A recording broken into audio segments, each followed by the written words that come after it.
Bienvenidos a este programa especial que realiza Multimedia Canal San Roque Televisión desde el patio del Palacio de los Gobernadores.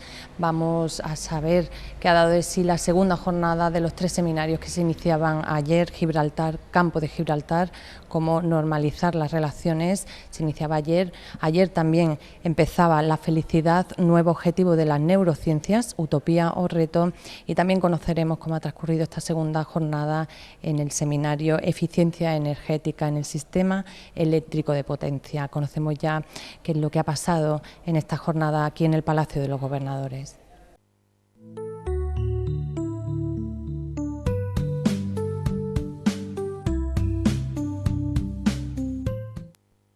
La felicidad, nuevo objetivo de las neurociencias, utopía o reto, un seminario que se iniciaba ayer y que hoy vive su segunda jornada. Una de las ponencias lleva por título Nuevos avances y descubrimientos en los factores disposicionales personales predictivos de la felicidad. Una ponencia que ha corrido a cargo de Mercedes Lupiani, a quien tenemos con nosotros. Hola, bienvenida. Hola, gracias. ¿Qué es lo que ha intentado transmitir en su ponencia que acaba de terminar? Pues bien, he intentado transmitir que las emociones positivas, como puede ser la risa, el optimismo, la resiliencia, etcétera, hacen a la persona, aparte de hacerla mucho más humana, hace superar los avatares diarios que nos da la vida, y sobre todo en cuestión de ciencia de la salud, porque yo soy de ciencia de la salud, se ha visto y se ha demostrado que por supuesto afrontan muchísimo la enfermedad, incluso superan muchas enfermedades teniendo emociones positivas. ¿Esas emociones positivas cómo se consiguen? ¿Son innatas o las tienes que trabajar a diario? Bueno, hay personas que sí nacen a lo mejor con una resiliencia, a lo mejor nacen con mejor sentido del humor, con más optimismo, pero normalmente hay que trabajarlo y se enseña. ¿Cómo se enseña? Bueno, pues ya hay muchísimos talleres, sobre todo implementando lo que es la alta autoestima, es decir, una persona que tenga una autoestima baja, poco sentido del humor va a tener, y entonces lo que se enseña es las relaciones interpersonales, la autoestima. Se dan talleres, por ejemplo, de risoterapia, porque se sabe que la risa es un buen antídoto para un montón de enfermedades. Entonces eso se está llevando a cabo. Lo que pasa es que esto se descubrió hace relativamente poco, ahora cuestión de 3 décadas, cosas así, es cuando se está empezando a ver que las emociones positivas influyen mucho en la salud de las personas.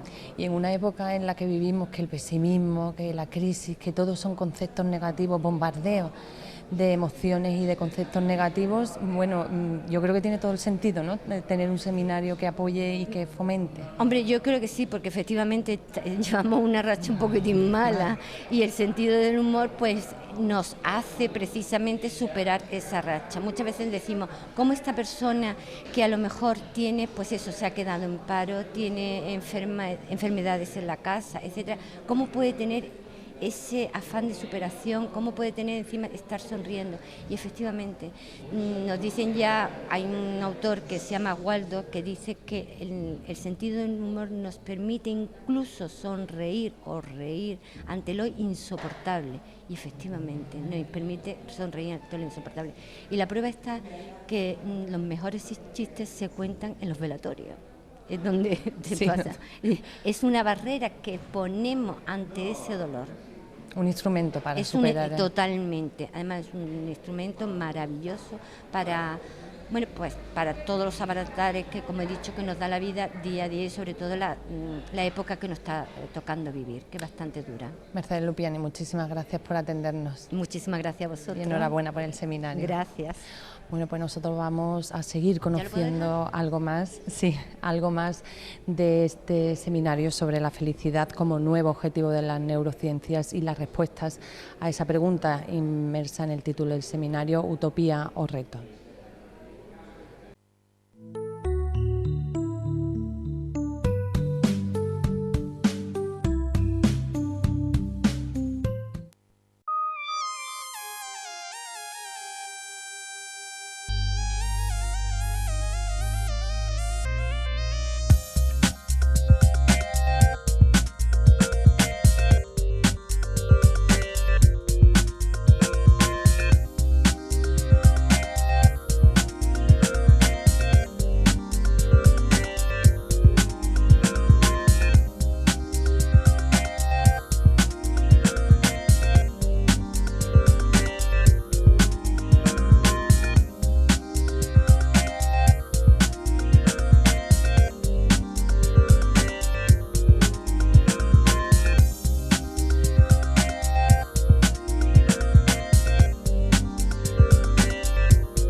Continuamos conociendo más ponentes y más conferencias sobre el seminario La felicidad, nuevo objetivo de las neurociencias, utopía o reto. Julia Cano va a hablar de cuando la felicidad es patológica, hipomanías y trastornos maníaco-depresivos. Hola Julia, bienvenida a este set de multimedia. ¿Qué va a intentar transmitir? ¿Cuáles son las líneas argumentales que va a intentar transmitir a los alumnos? Mira, pues dentro del curso me toca hablar de lo más feo, de cuando la felicidad no es tal, sino que es como un espejismo. Y básicamente me voy a centrar en las dos circunstancias que más producen una alegría o una euforia anormal, como puede ser los episodios hipomaníacos y maníacos, o sea, para que se entienda, lo contrario de la depresión, y el efecto de las sustancias euforizantes, que también es un consumo preocupante en este país y que producen pues eso, una energía anormal y una ausencia de cansancio igualmente patológica, claro. ¿Es un país que puede catalogarse de abusivo en cuanto a fármacos para...? Bueno, somos uno de los primeros del mundo en dependencia a cocaína, por ponerte un ejemplo.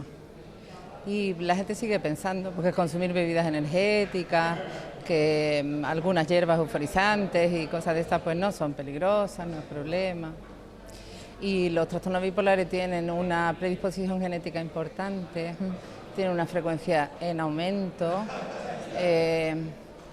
Por ponerte un ejemplo, son ahora mismo más frecuentes en adolescentes y jóvenes que el Asperger o el autismo. Y, en fin, hay que informar, porque en líneas generales la ciudadanía está relativamente bien informada en muchas cosas, pero en otras hay mucho pensamiento, ideas que se repiten. Es muy frecuente escuchar a ciudadanos o a personas diciendo que la depresión es una tontería, que eso no existe. La depresión es una enfermedad mortal, o puede ser una enfermedad mortal.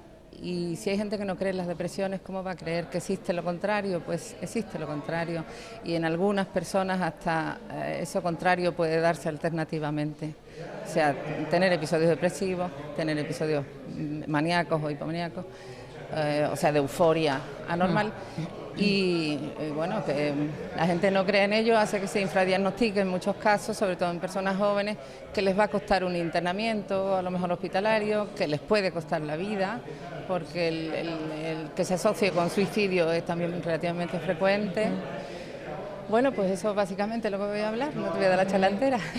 Ya, tiene usted una dilatada trayectoria en el curso de verano, ¿no? De San Roque, de la Universidad de Cádiz en San Roque.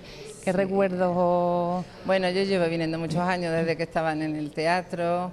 Yo tengo un recuerdo entrañable de que coincidí en esta casa con don Carlos Castilla del Pino, el que era su 25 curso de verano en su pueblo. Y además no había dicho nada, pero aprovechó para decir en el momento de su intervención que iba a ser el último. Dio una charla sobre el amor que fue espectacular, que fue extraordinaria, que yo le seguí, le tomé apuntes, pasé los apuntes a limpio, luego tuve ocasión de estar con él y saludarlo en el hotel, y bueno, me pareció estar asistiendo a un momento histórico en ese curso, coincidiendo casualmente nuestro curso en el que yo estaba con el de él, que era el último después de 25 años, trayendo cursos a su San Roque. A su San Roque. Yo creo que es uno de los pilares en los que se asienta la trayectoria del curso de verano de la Universidad de Cádiz en San Roque, y nos ha encantado recordarlo con usted. Sí. Yo lo he recordado viniendo para acá, lo he recordado preparando el tema, porque para mí fue, bueno, ese honor de pronto, esa carambola del destino que te hace estar en un momento. Esa oportunidad estupenda, ¿no?, de disfrutarla. Extraordinaria, sí. Muchísimas gracias, Julia Cano, por atendernos. A ti, gracias. Nosotros vamos a continuar y vamos a conocer más de lo que está dando esta segunda jornada de los 3 seminarios que se iniciaban ayer.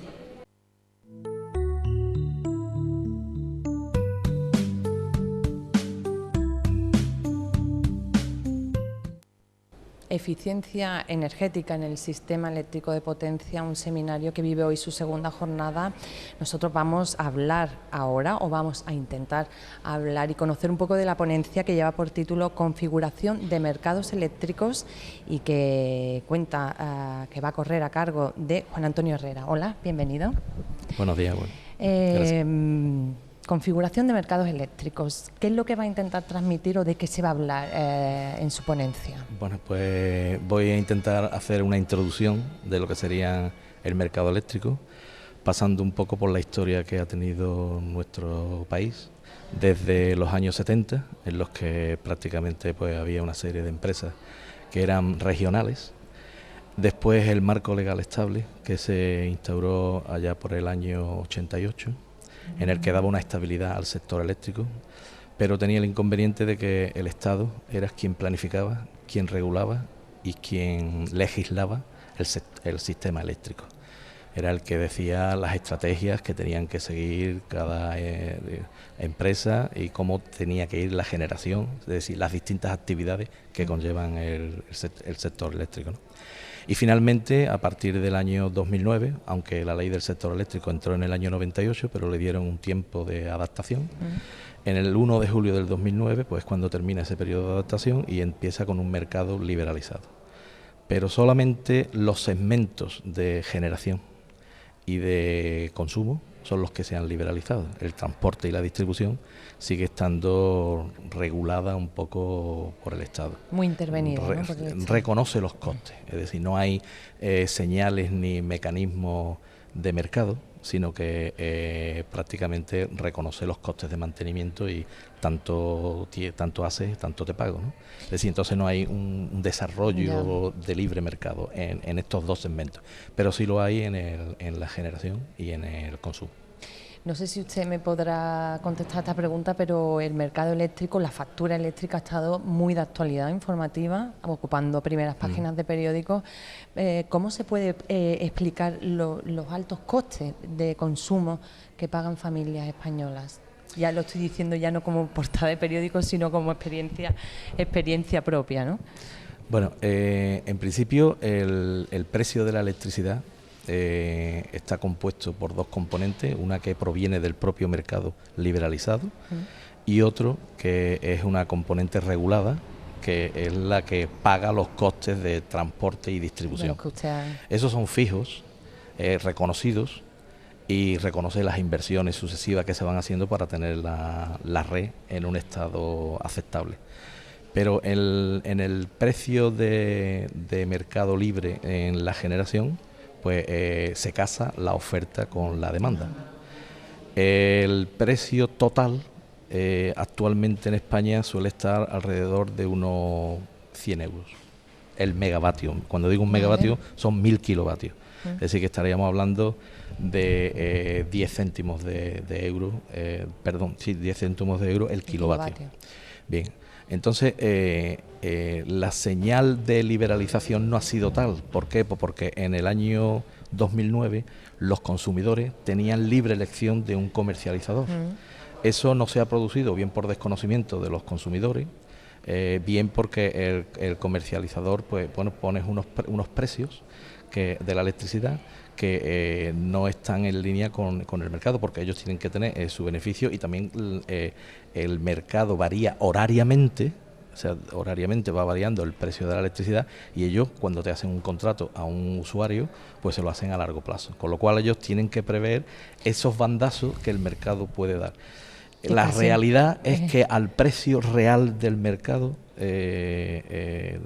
está incrementado aproximadamente en un 12%. Está incrementado el precio, con lo cual nos iríamos a un precio real de 12 céntimos de euro el kilovatio generado, o sea, el kilovatio que paga el usuario final. Y para esto se eliminó esa liberalización que se pretendía.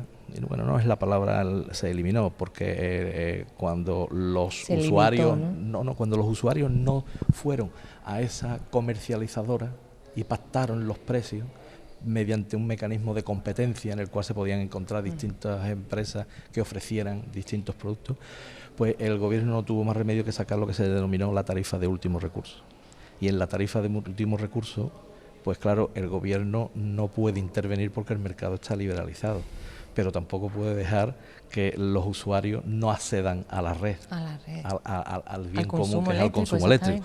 Entonces esa tarifa es la que está, digamos, incrementada en el entorno de un 12%, porque se hacen contratos, esas son las subastas, que la última subasta de enero, pues bueno, ha sido un boom en las noticias porque fue carísima y además el gobierno tuvo que anularla porque no veía transparencia en esa subasta. Entonces, realmente el precio en estos últimos años de las subastas que se han hecho para configurar la tarifa de último recurso, pues ha oscilado entre el 12% y el 50% de la realidad del mercado. Al final, la factura eléctrica resulta carísimo, es imposible entenderla, ¿sabes? Pero, bueno, no sé, que al final las familias con los que nos quedamos es con ese precio final y con ese incremento tan bestial que ha supuesto el consumo eléctrico. Pero bueno, estamos intentando... Así ha sido. El uso doméstico pertenece al mercado minorista, Sí. Y este mercado minorista, el mecanismo que preveía el mercado eran contratos de libre elección con las comercializadoras. Que no ha funcionado. Pero no ha funcionado. Entonces, hoy en día, le puedo decir que las últimas estadísticas es que hay cerca de 22 millones de usuarios que pertenecen a la tarifa de último recurso. O sea Y que solamente no llega a 1 millón aproximadamente el resto, los que sí han elegido una comercializadora. Juan Antonio Herrera, muchísimas gracias por atendernos. A ustedes. Hasta pronto. Es un placer. Bueno, pues nosotros vamos a continuar conociendo más de lo que da de sí esta segunda jornada de estos seminarios.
La mejora de la eficiencia energética en calderas de centrales térmicas ha sido el título de la primera ponencia del seminario que vive hoy su segunda jornada, Eficiencia energética en el sistema eléctrico de potencia.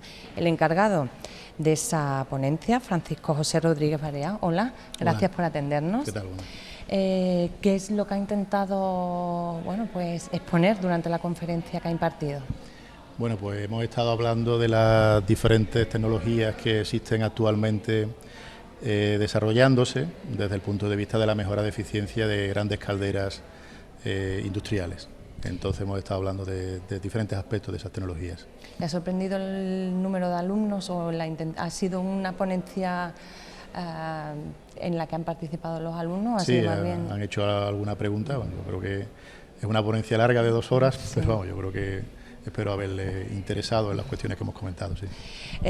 Usted es director de la División de Procesos Industriales de INERCO. Me han comentado que llevan 25 años desarrollando, investigando y que tienen varias patentes y que podríamos denominarle como referente a nivel mundial porque también sabemos que venden a Europa y a América del Norte, América del Sur, o sea que están extendiendo esas investigaciones y ese desarrollo. Cuéntenos un poco en qué trabajan o en qué ha consistido este trabajo durante 25 años. Sí, bueno, mi empresa INERCO se dedica a varios ámbitos industriales, ¿no?, en cuanto a diferentes facetas de la ingeniería.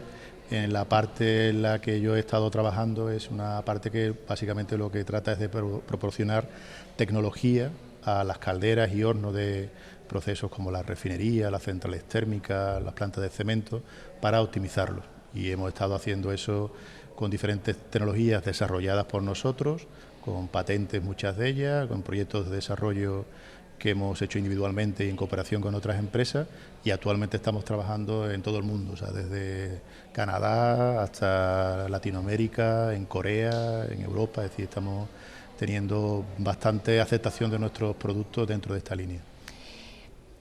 ¿Podemos sacar pecho en el sentido de tecnología andaluza por todo el mundo? Hombre, yo creo que dentro de que todos tenemos nuestras limitaciones, obviamente yo creo que a este nivel y dentro de esta especialidad sí podemos decir que nos estamos codeando con las grandes empresas mundiales. Es decir, eso yo creo que se demuestra, no es una cuestión de decirlo, sino es una cuestión de saber que estamos en todos estos países trabajando, entonces eso no lo puedes hacer si no tienes una tecnología que sea competitiva. La eficiencia, no sé si es un término que, bueno, su empresa lleva años desarrollando, pero más que nunca ahora es cuando se está poniendo en valor o se está sacando, y hay muchas ponencias. Nosotros teníamos un seminario también de eficiencia energética a principios de semana, este segundo, se le está dando muchísima importancia, ¿no? Claro, la eficiencia es un aspecto que se relaciona claramente con el coste de la instalación, es decir, las calderas, si tienen mejor eficiencia, pues tienen ahorros en el consumo de combustible, y también desde ese punto de vista los combustibles hoy en día cada vez cuestan más y evidentemente hay más atención desde ese punto de vista. Y ahí, por otro lado, también se relaciona con el componente medioambiental. Entonces, todo el tema de emisiones de CO2 y, desde otro punto de vista también, las emisiones de óxidos de nitrógeno, pues las tecnologías, digamos, que desarrollamos, pues lo mismo que mejoran eficiencia, sirven para mejorar el CO2 e indirectamente también se pueden utilizar para controlar óxidos de nitrógeno y otros parámetros. Entonces, el componente de coste y el componente ambiental están actualmente en vigor hoy en día, y por eso es por lo que se le da tanta importancia y cada vez más a las mismas, ¿no? ¿Es su primera participación en el curso de verano de la UCA en San Roque? Sí. ¿Conocía la ciudad? Sí, porque había estado trabajando bastante en la zona, tanto la refinería como la central térmica, y de hecho cuando yo empecé a trabajar hace ya muchos años fue aquí en San Roque, o sea que conozco la zona. Sí. La zona, muy bien. Sí. Pues Francisco José Rodríguez, muchísimas gracias por atendernos. Venga, gracias a vosotros, un saludo. Bueno, pues nosotros vamos a continuar conociendo y profundizando más en lo que da de sí la segunda jornada de estos 3 seminarios.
La segunda jornada del seminario Gibraltar, Campo de Gibraltar, cómo normalizar las relaciones, vive hoy su segunda jornada, una jornada que ha sido un poco rara en el sentido de que está habiendo muchos cambios de ponentes, muchas asistencias que no van a asistir y una mesa redonda y una actualización de la jornada que nosotros vamos a conocer qué es lo que ha pasado, y lo vamos a hacer de la mano del líder de la oposición de Gibraltar, Daniel Fitan. Hola, bienvenido. Hola. Muchas gracias por atender a Canal San Roque Televisión. Es un placer. ¿Qué es lo que ha pasado hoy? Porque hay notas de prensa, hay informaciones de prensa y para mí la impresión que me queda es que no hay nada fácil, ni siquiera desde el punto de vista académico, que no tenemos que perder esa perspectiva, ¿no? Que esto es un curso de verano y una actividad académica. Bueno, tiene usted razón, es una actividad académica y la verdad es que es un poco penoso de que el líder de la oposición de Gibraltar, de que yo he tenido que cambiar mi agenda para estar aquí, de que previamente estoy para tener una mesa redonda, un debate con el alcalde del San Roque y la alcaldesa de La Línea, y de que se diga a última hora de que la alcaldesa de La Línea no quiere sentarse conmigo por no ofender al señor Picardo. La verdad es de que es penoso porque esto es un curso académico, porque la verdad es de que lo que estamos aquí es tratando de dar oxígeno a un debate, y dar oxígeno a un debate es sentarse con las personas, particularmente también en el contexto de lo que estamos hablando de relaciones, de la convivencia entre Gibraltar y el campo de Gibraltar. Hombre, no se puede hablar de convivencia y después rehusar de sentarse con el líder de la oposición de Gibraltar, que representa un 47% de las personas, según las últimas elecciones en Gibraltar. Con que la verdad es de que a mí me da mucha pena, pero mira, es una pregunta que se la tiene que preguntar usted a ella, no a mí. Usted va a tomar parte en esa mesa redonda a pesar de la ausencia de la alcaldesa de La Línea, ¿no? O sea, claro usted va que a mantener sí. su... Hombre, claro que sí. La verdad es de que a mí me gusta muchísimo venir aquí. Lo he hecho varias veces ya, hablar a los estudiantes, responder preguntas. Mira, yo tengo mi opinión, ¿no? Benjamin Franklin, que era uno de los fundadores de la Constitución americana, una vez dijo de que si todos pensáramos igual, no estaríamos todos pensando. Y es la verdad. Tenemos todos diferentes puntos de vista. Mi punto de vista, a lo mejor, en lo fundamental es exactamente igual a el señor Picardo, pero a lo mejor tengo otras diferentes opiniones en cosas. Entonces es importante de escuchar a todo el mundo y es importante escuchar opiniones de todo el mundo y tener un debate. Y un diálogo. Y un diálogo, claro lo que fundamental sí. En todo claro esto. Que sí. Lo que no se le puede dar es castigar al gobierno del PP diciendo, bueno, no te quieres sentar con el gobierno de Gibraltar y después la alcaldesa no se quiere sentar con el líder de la oposición de Gibraltar. Es que la verdad es de que es contradictorio. Bueno, y en ese debate, en esa mesa redonda donde va usted a participar, el título del seminario, Gibraltar, Campo de Gibraltar, cómo poder normalizar las relaciones desde su punto de vista y desde ese 47% de la población de Gibraltar que usted representa. Hombre, yo creo de que las relaciones entre Gibraltar y el campo de Gibraltar y el gobierno español siempre se tiene que conducir sobre una vía de calma, de mesura, de inteligencia, siempre reconociendo de que hay líneas rojas por ambas partes, sobre la soberanía, el control de las aguas, del territorio, del espacio aéreo, pero de que entre esas dos líneas rojas hay un espacio político donde se puede conseguir muchísimo y se puede hablar y se puede conseguir muchísimo para el beneficio mutuo de la población en ambos lados de la frontera. Creo de que es importante resaltar y señalar de que las medidas del gobierno del PP lo que están haciendo es castigar, porque eso es lo que es una política de castigo, castigar a los propios españoles. Porque mira, yo tengo una casa en España, la verdad que a mí me encanta España, yo tengo una casa, vivo en Gibraltar claramente, pero tengo una casa donde yo los fines de semana me gustaba venir aquí y pasar un fin de semana con la familia.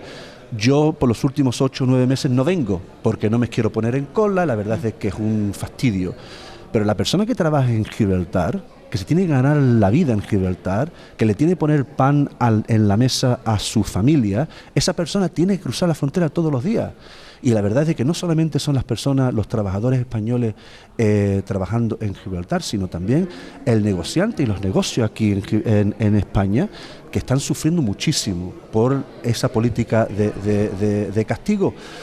Y yo siempre en estas clases de charlas y los discursos que doy, la verdad es de que vengo una vez armé aquí a España a hablar en las universidades o en otros sitios, siempre digo, mira, el señor Moratino nunca traicionó la postura tradicional española, nunca la traicionó. Nunca cruzó esa línea roja. Nunca cruzó esas líneas rojas, pero él reconocía de que había que partir de esa política de estéril del pasado y conducir relaciones por otra vía. Y la realidad es de que si se examina los acuerdos de Córdoba, por ejemplo, los acuerdos de Córdoba fueron muy beneficiosos para España. Las pensiones, por ejemplo, a los trabajadores españoles se pagaron. Entonces, y mira, yo siempre doy un ejemplo también que a mí siempre me resultó sorprendente. En el Mundial hace 4 años, cuando España estuvo haciendo muy bien, ganó el Mundial, había muchísimas personas en Gibraltar apoyando a las rojas y iban por Gibraltar vestidas de la equipación española. Hombre, porque se sentían a gusto en el sentido de que las relaciones se habían normalizado, que ellos podían decir, bueno, mira, yo tengo mi política, tengo mi soberanía británica, pero la verdad es que el deporte es el deporte y la política es la política. Entonces, eso lo consiguió el señor Moratino, en coger y normalizar las relaciones. Bueno, ahora pierde España el Mundial y hay cohetes en Gibraltar, pierde Inglaterra y hay cohetes en España. Y la verdad es de que eso es un problema. Se ha roto esa situación que se había conseguido y que usted ha explicado tan claramente. No me resisto a preguntarle, porque Gibraltar de nuevo es portada de diarios nacionales españoles por esa llamada mutua de embajadores por motivo de una incursión supuesta de la Armada Española con 2 buques comerciales que iban a Gibraltar. Desde su posición, ¿qué nos puede explicar de este tema? Hombre, el problema aquí es de que en los últimos años han habido esta clase de eventos se han repetido demasiado regularmente. La verdad es de que mira, las aguas alrededor de Gibraltar son aguas británicas. Esa es la realidad. Si es un tema legal, por ejemplo, si España lo que dice, o el gobierno español lo que dice, bueno, esas aguas son aguas españolas, bueno, vamos a los tribunales, vamos al Tribunal del Mar o vamos al Tribunal Internacional de Justicia y que lo decidan ellos. Es que Gibraltar dice, bueno, vamos a los tribunales. Es el gobierno español que dice que no.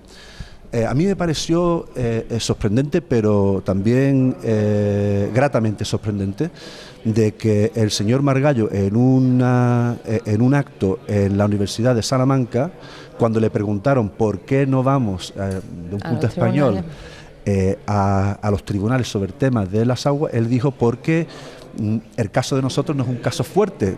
Vamos, que eso se cogió y después se reportó en varias revistas y varios periódicos en España. O sea, entonces, que saben que su posición no parten desde la posición ganadora. No parte. Y la verdad es de que si estamos hablando de aliados en la NATO, estamos hablando de naciones que son parte de la Unión Europea. Bueno, si hay un problema con las aguas, que es un problema legal, porque eso es lo que es, un problema legal. Nosotros decimos de que son aguas de nosotros legales. El gobierno español dice son aguas españoles legales. Bueno, vamos a los tribunales y que lo decidan los tribunales. Es muy fácil. Bueno, le agradecemos muchísimo. Ha sido un placer, muchísimas gracias. Daniel Fitham, que nos haya atendido y bueno, esperamos verle pronto de nuevo por San Roque. Muchas gracias. Gracias. Nosotros vamos a continuar y vamos a seguir conociendo cómo transcurre este seminario sobre Gibraltar.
Bueno, pues esto es lo que ha dado de sí esta segunda jornada de estos 3 seminarios. Nos hemos acercado gracias a los ponentes que nos atienden amablemente cada día.